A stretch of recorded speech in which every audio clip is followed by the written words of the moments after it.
when you need a maid, when you need a new camera, when you need a new phone, when you need a computer, what is your purchase decision process?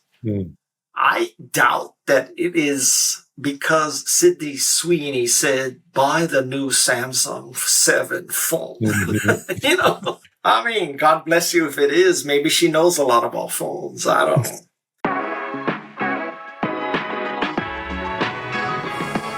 Welcome to the Marketing Team of One podcast, where we have conversations about the issues one-person marketing teams face when trying to meet their goals with limited time and budgets. Now here's your hosts, Eric and Mike. We are so lucky today to have with us a huge legend, an OG marketing master, an all-around remarkable human being. I honestly kind of lost my, well, you know what, when he agreed to be on our little show here, but thank you so much, Mr. Guy Kawasaki. Thank you. Thank you for the wonderful introduction. And I think you're giving me too much credit. Well, let's not stop there. I just wanted to go down and let our listeners and viewers understand a little bit about your journey, because it is epic and it is legendary, and you are looked at as quite a remarkable human being as far as where you began and where you're at now. Guy Kawasaki was one of the original software evangelists for the Apple Macintosh, working directly with Steve Jobs. He's also written 17 books, including The Art of the Start 2.0, which I think is a masterclass. Looking at the reviews of everything online, I think everybody out there understands if you're going to start a business or be an entrepreneur, you have to read that book first. It gave me a lot of amazing tips to just help our clients with doing presentations and selling the services that they provide. So your latest book is, what is your latest book? Sometimes I ask myself the same question. Well, my latest book that is actually out as of mid-January is Wiser Guy. But this is the 16th. So in 11 days, I'll have another book out. And that book is called Everybody Has Something to Hide. Why and How to Use Signal. Interesting. And that one specifically about using the messaging platform Signal. Yes. Your first book, though, I got to tell you a little story, because I grew up as a designer. So I was a art school geek, and I went and worked at a design firm when I was 19. And then I worked my way through about 2 or 3 other design firms until I landed here at Page Design. But it's funny because every one of those studios that I went to had sitting on their shelf a little book called The Macintosh Way. Really? Which was your first book, yeah. And Wow. when I was young, I grabbed it off the shelf and started flipping through it. I'm like, okay, great. I get to learn how to use the Macintosh better, and maybe I can do more stuff. And I started reading it, and at a 19, 20, 22-year-old kid, I'm like, wait, this is about something else. This is about working at Apple. Like, who cares? Like I was a little, it didn't resonate with me where I was. As I grew up, though, and kind of got mature, I realized the genius that book was kind of one of the first. And you tell me, I mean, it seemed like it was like the first book that was about the strength of brand and culture within a small company. Is that about right? I think that would be giving me way too much credit. There were books by David Ocker, Peter Drucker, Napoleon Hill, Dale Carnegie. They're books that preceded mine. And The Macintosh Way was basically a book that explained how to do the right things the right way. That was my goal. The right things the right way. Interesting. Yeah. Well, as I read it back, or flipped through it, I shouldn't say I fully read it, but when I was probably, 15 years ago, I finally flipped through it again. Like, why is this book still, people just keep, it must be standard issue for every design firm that I worked at. And then I realized that there was something amazing about it. You're still on the Today, web. I am chief evangelist of Canva, which, as a design guy, I'm sure you know. I am the host of the Remarkable People podcast. And finally, I'm a frustrated surfer. And right now, just so people know, why is Guy fidgeting and moving so much?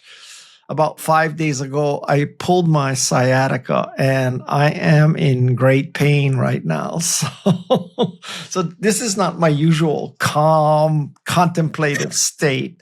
I am somewhat in agony right now, but the show must go on. We totally appreciate that, and thank you so much for sticking through it. And we'll try not to add any more pain to your life at this point.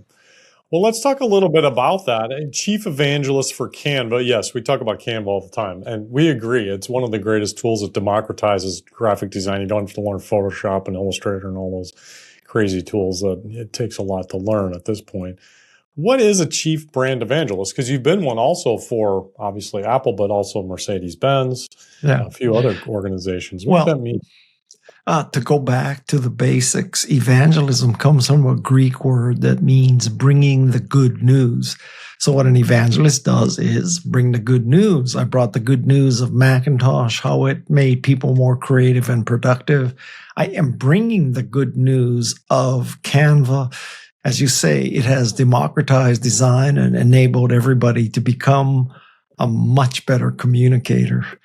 And now, I think the last thing I'm ever going to evangelize is Signal, because I think Signal is an essential app for today's society and political environment. Interesting. Yeah, as I was kind of reading a little bit about Signal, it does seem like it is. I can see why you're getting behind it. It definitely is a unique tool that we need nowadays, I think. As an evangelist for Canva, what does that look like? You're showing up at trade shows, you're working the booth. What does that mean? I have been chief evangelist for Canva for about 11 years. And quite frankly, Canva is doing so well. They don't even need me at this point. I mean, I couldn't hurt Canva if I tried. And this is called Guy's Golden Touch. And Guy's Golden Touch is not that whatever I touch turns to gold. Guy's Golden Touch is whatever is gold, Guy touches. So I touch Macintosh, I touch Canva, I touch Signal. And the way it works in Silicon Valley is that you throw a lot of shit up against the wall, 3 of them stick, you go up to the wall, you paint a bullseye around them, and you say, I hit the bullseye. And let me tell you, you can always hit the bullseye if you paint the bullseye after you see what sticks on the wall. You got perfect aim, it sounds like. I am, yeah. Actually, if you looked at my career purely mathematically, I'm probably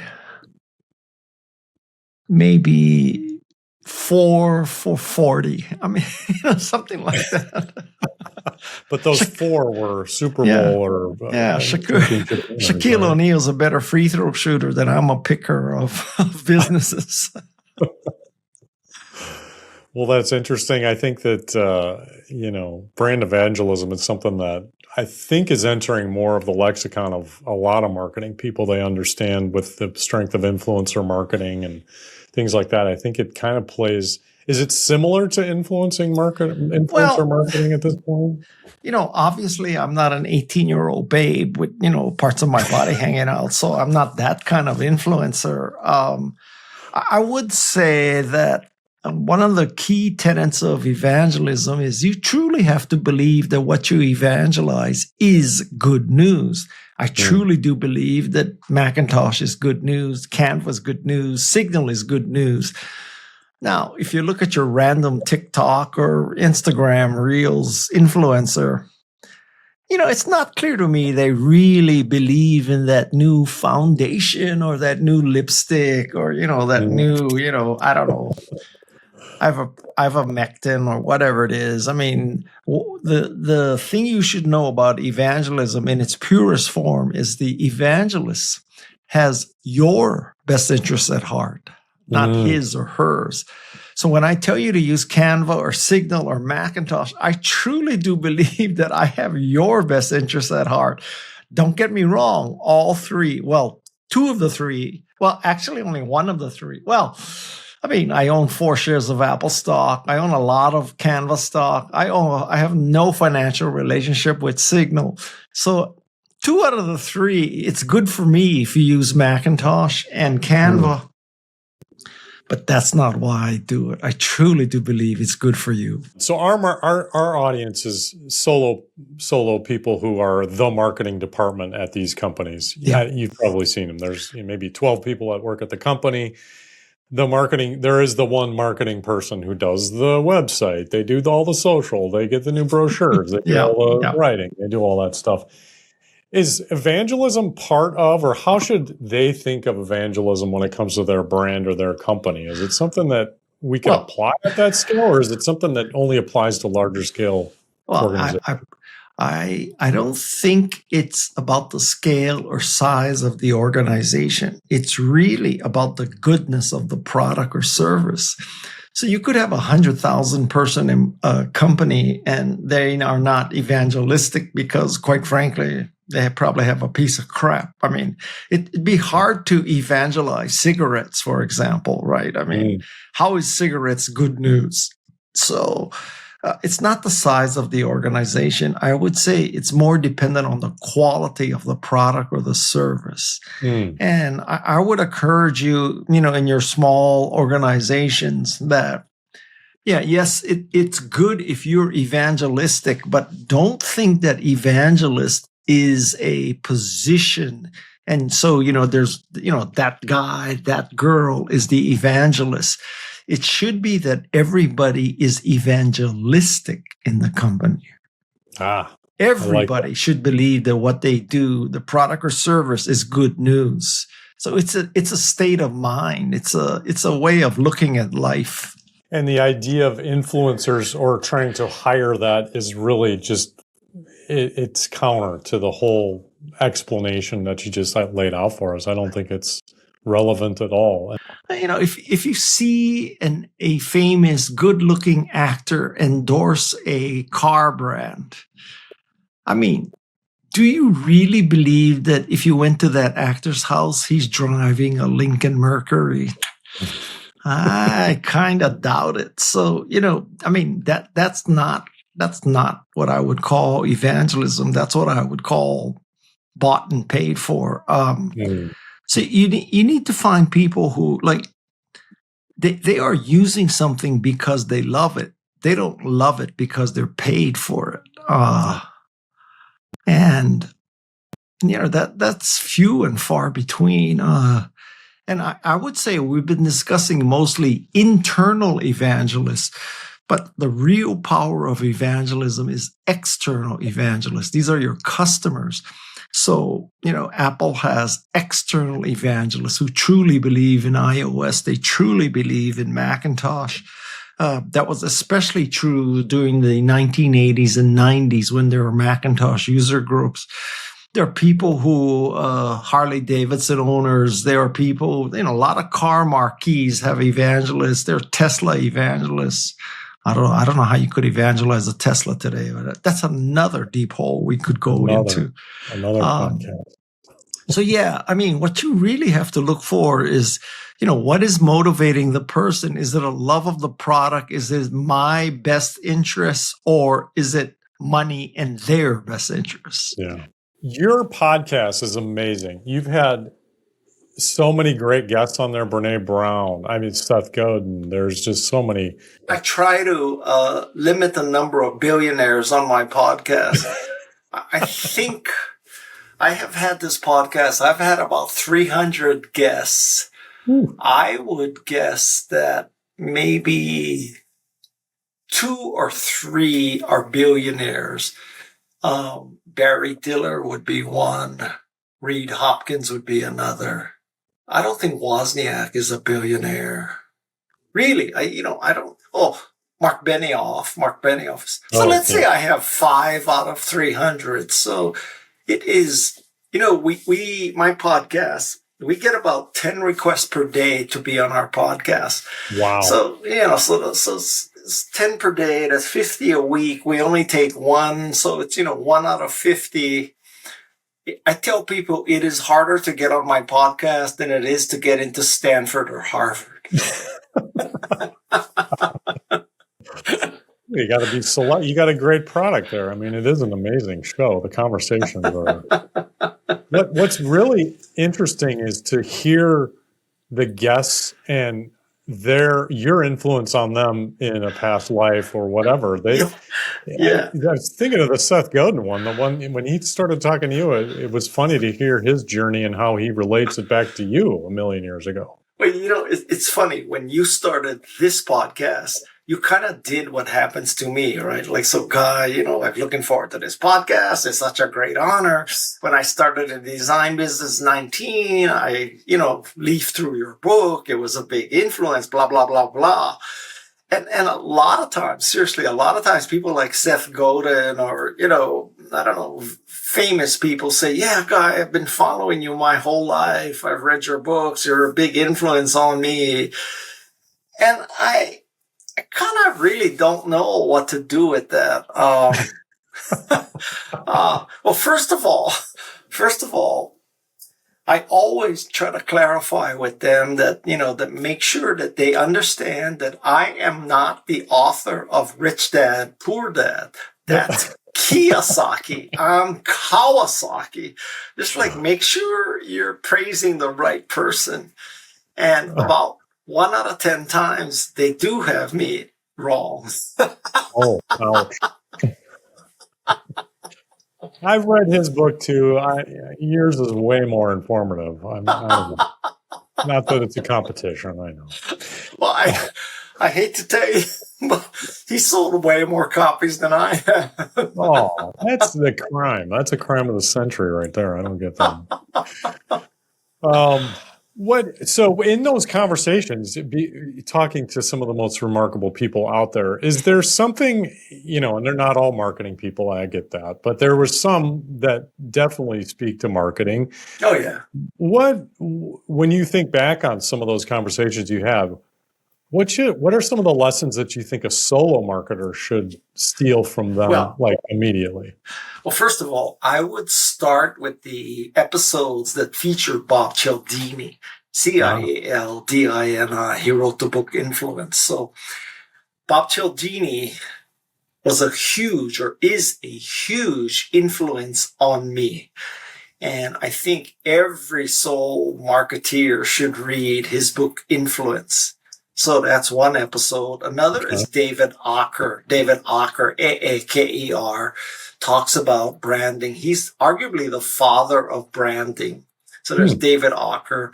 There's Laura Rees, Ries. She is the daughter of Rees and Trout, another famous marketing book. And there's Katie Milkman, who I think is the next Bob Cialdini. And there's Angela Duckworth, who is the queen of grit. And finally, there is Carol Dweck, who is the mother of the growth mindset. And so these are episodes, well, not necessarily you have to listen to my podcast, but these are the people's works you should read. That's what I love about, especially Art of the Start. When you go through it, you pretty much end each chapter with a list of other books to reference and go back to. And, after reading it, I went and got a bunch of those books too. So just this kind of trail that leads you down to ultimate wisdom, which I'm still searching for to this day. But believe me, you and me both. So let's talk a little bit about touch points, because those solo marketers are directly, they're in control of those customer touch points. So you're working at a small company, you've got touch points, example website, that's one, correct? Yeah, or advertising or your social feed, things like that. What things would you suggest they prioritize? Is there a simple answer? There might not be. This might be depending. But so here's my tips. So first of all,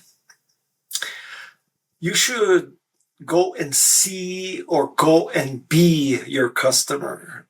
don't just like depend on, I don't know, reports or reading or, internet research. You should actually go to see how these customers live, how they actually design stuff, how they drive their cars, and stuff like that, right? So go and see. Even better would be going and being where you are actually doing what the customer does. I had a famous example where a friend of mine named Martin Lindstrom in his episode explained how this pharmaceutical company wanted to be closer to the customer.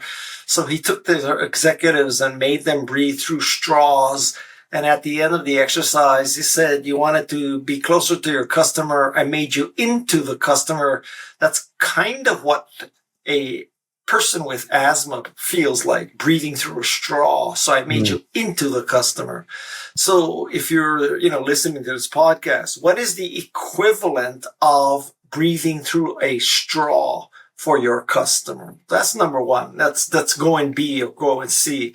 Number two is you should work backwards from the customer, not forward from what you like to do. You may like to do a certain thing. Your company may have been doing it for years, is maybe very successful, blah, blah, blah. And so when that happens, organizations tend to start thinking, well, this is what we do. Now we just got to get people to like what we do.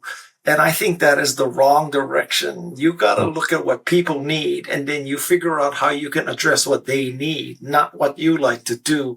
A very good negative example of this is Kodak. So Kodak invented the digital camera in 1975.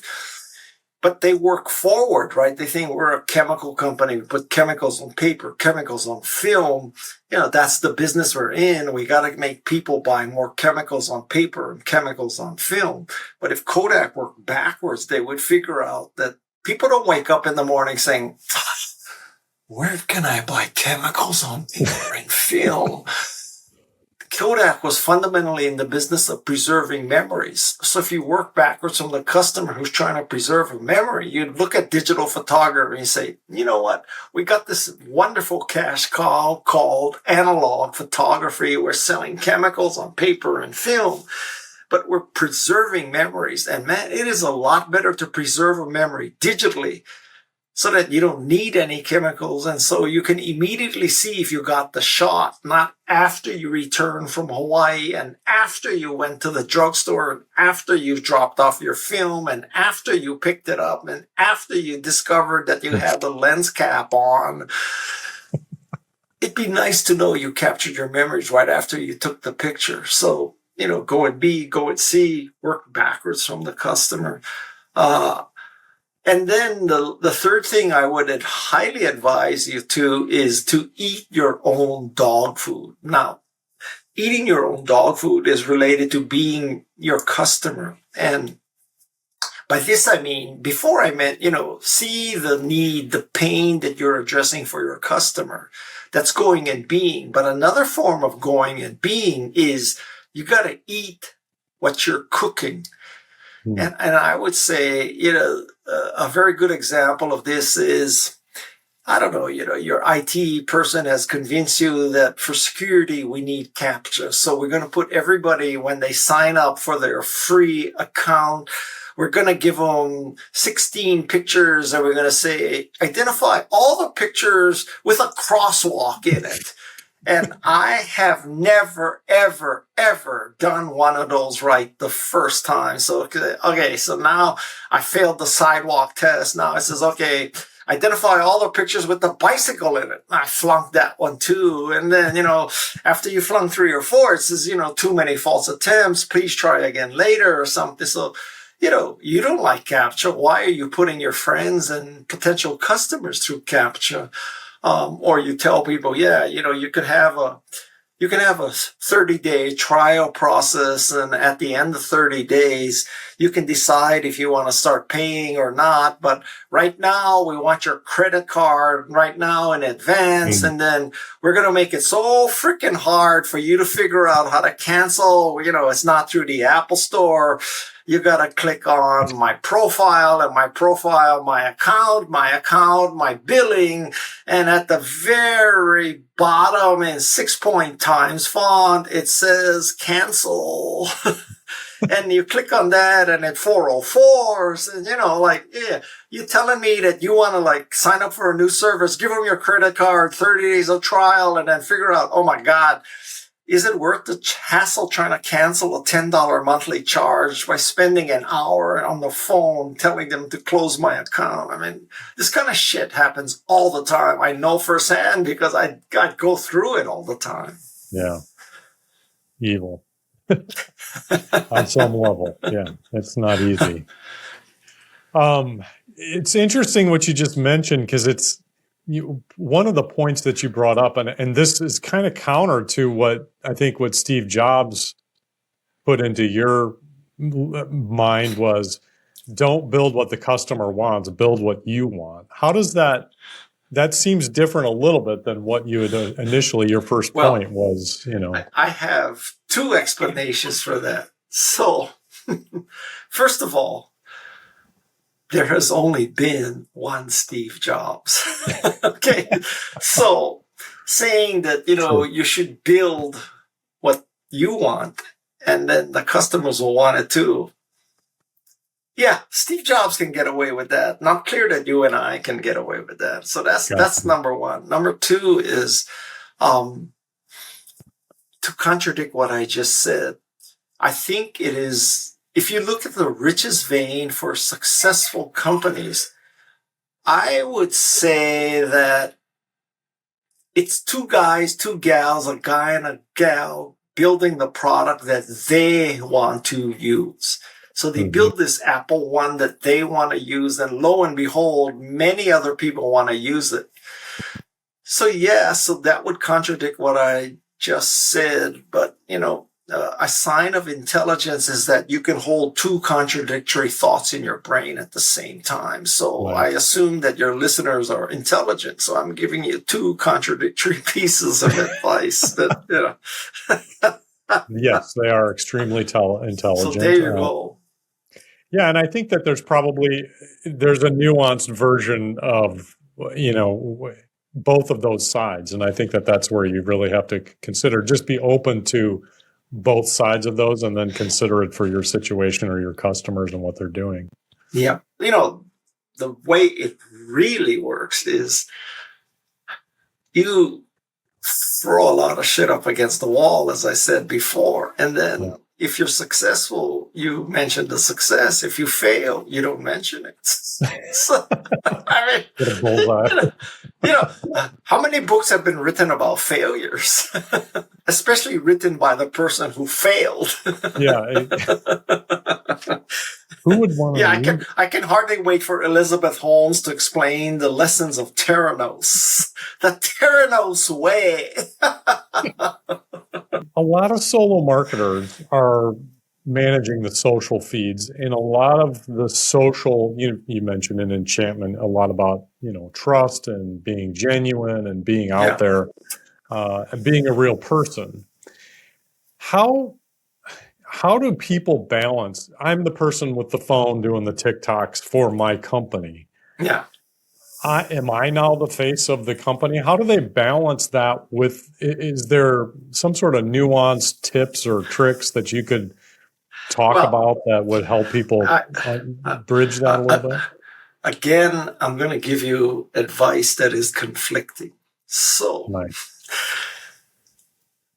I have been very active on social media since Twitter started. This is original Twitter 1.0 before it became a Nazi platform. And I have to tell you that social media, Google Plus, Twitter, Facebook, Instagram, Pinterest, highly effective marketing platforms to get the word out, to reach your followers, blah, blah, blah.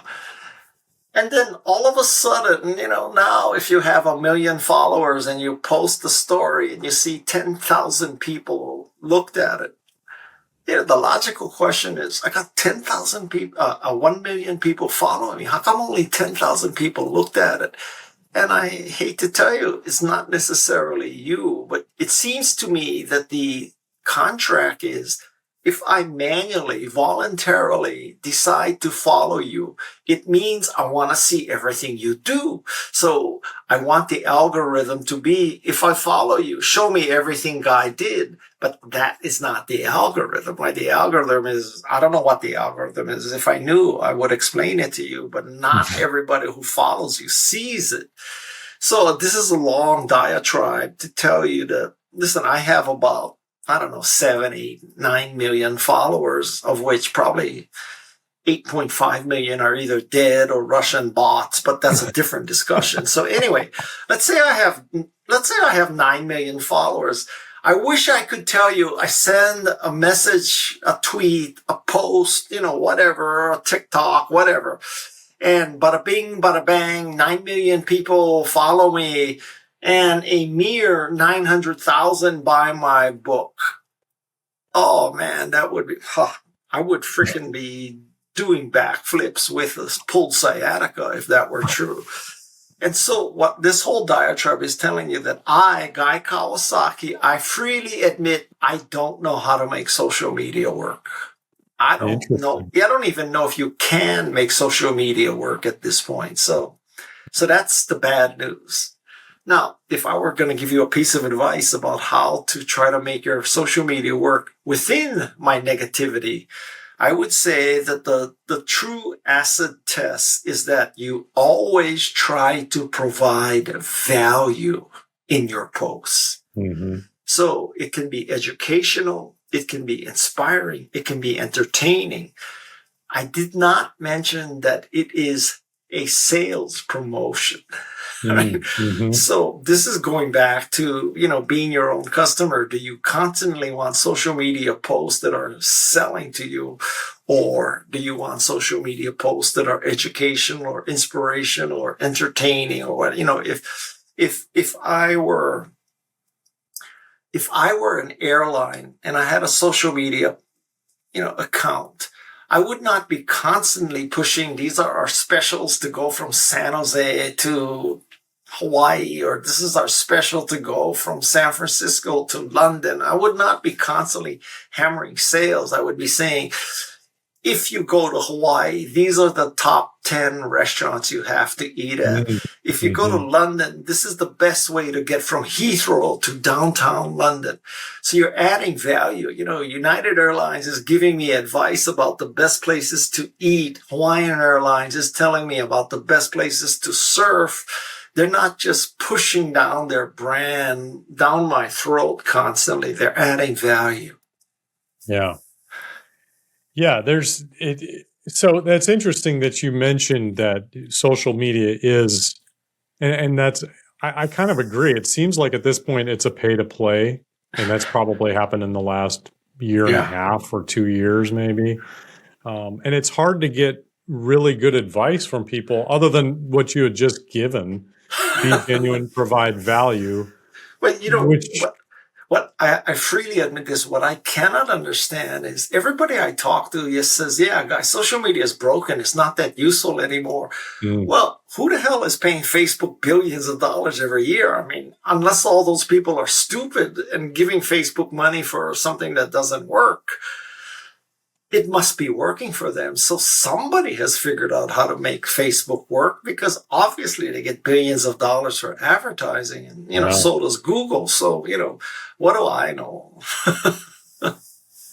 Yeah, it seems to be really changing a lot. I mean, it's a hard thing to keep hammering on, and it's hard to find people who have current knowledge of figuring that out, because a lot of the people that have knowledge or have written books about it, they already have their 6 million followers that they got 5-8 years ago, and their game plan back then will not work today. I don't think I can tell you, I'm one of those people with 6 million followers, and I will tell you right up front, I have no idea how to make that work. And I recently joined Blue Sky, I joined Threads, right? So I think I have 4,000 on Blue Sky, and I don't know. maybe I have 30,000 on Threads, or it's vice versa. Anyway, I have nowhere close to a lot of followers on new platforms. I literally have no idea how to get a lot of followers on either of those two new platforms. It seems like, well, yeah, if you're Michelle Obama, or, if you're Kim Kardashian, or I don't know, whatever that actress's name that did the jeans thing. Sydney Sweeney, or yeah, I never heard of her till the jeans. I never heard of her after that. But I'm 71 years old, so don't take my data as anything relevant. But so I'm not Sydney Sweeney. I'm not Michelle Obama. I'm not Kim Kardashian. I'm not LeBron James. I'm not Anthony Edwards. I'm not Matthew McConaughey. I don't drive a Lincoln Mercury. So I don't know how to get followers anymore.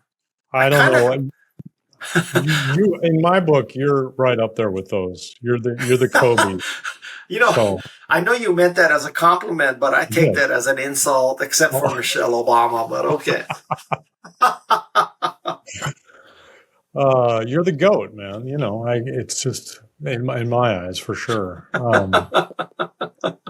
So that's interesting. I mean, what works for small companies as far as, what do you think? What, from your perspective? I mean, I've heard you talk about Google and just, setting up Google profiles and things like that as a basic, but what? Well, I mean, you got to do all that stuff, but to me, and listen, I come from Apple, so I'm not exactly marketing driven. Ironically, I'm more product driven. So if I was giving advice, I would say put 9/10 of your effort into making a great product or service, using empathy, working backwards, blah, blah, blah. Make this great product.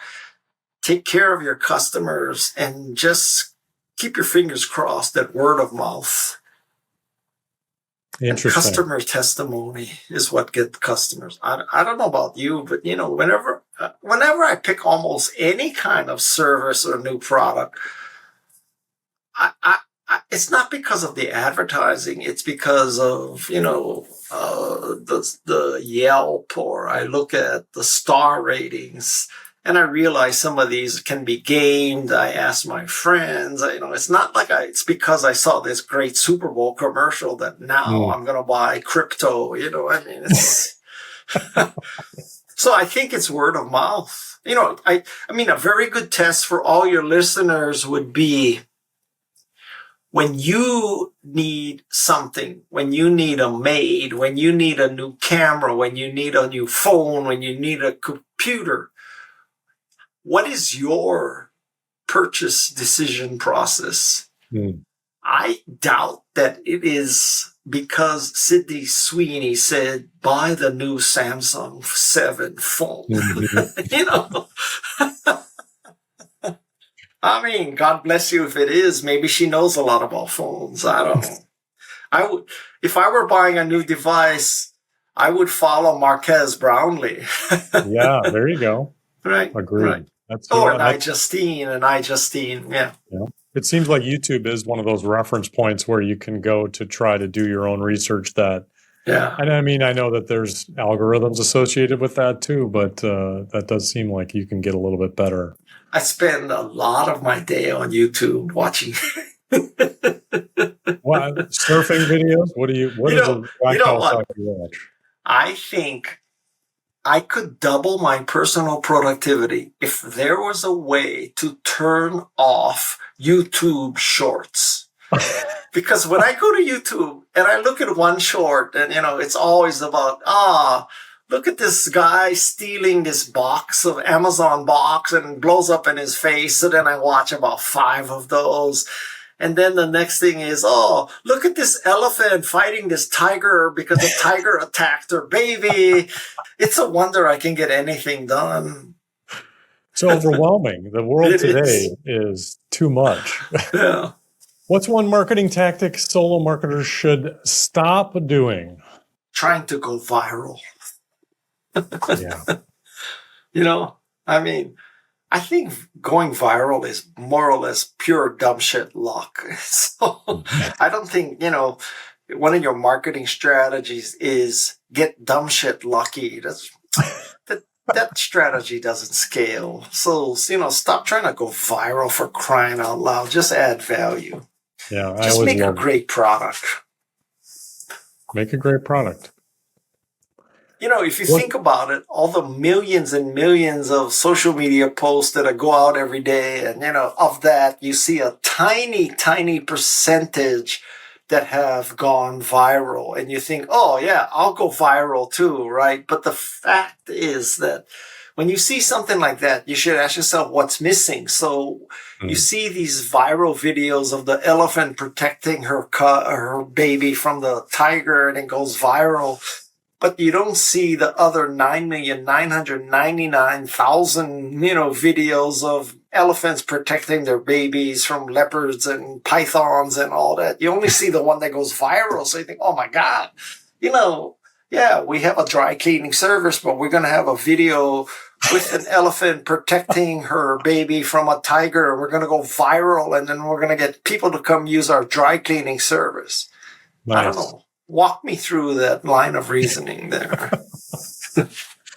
I don't think there is much reasoning behind that, for sure. If there's one episode of Remarkable People, your podcast, you've outlined a few good ones that I think were a great reference.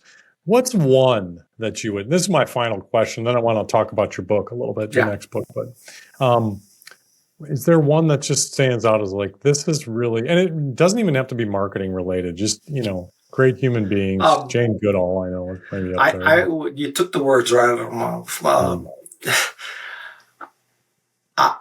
My podcast started with Jane Goodall. She was the first guest I ever had. And I might say that was the best episode. It's been all downhill from then. And I really think that Jane Goodall may be the most remarkable person that I have ever come to know. I mean, it's her and Steve Jobs. It's her and Steve Jobs. Yeah. What makes her so amazing? I mean, well, she had a growth mindset.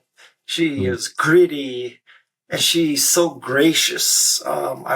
She died a few months ago, and the world is a lot less remarkable without Jane Goodall. I can't say that about a lot of other people. Yeah. Let's talk a little bit about your next book. It's about Signal. You've mentioned Signal a bunch of times on here. Speak to the crowd. What should they remember? What should they take away? The book is called Everybody Has Something to Hide. And, people think that, if I work for the Pentagon, or if I'm a mobster, or if I'm an activist, or, if I'm a revolutionary, or, I got something to hide, because the government's coming after me, or something like that. And you think, I'm just a regular old parent. I got 2 kids in college. I don't have anything to hide.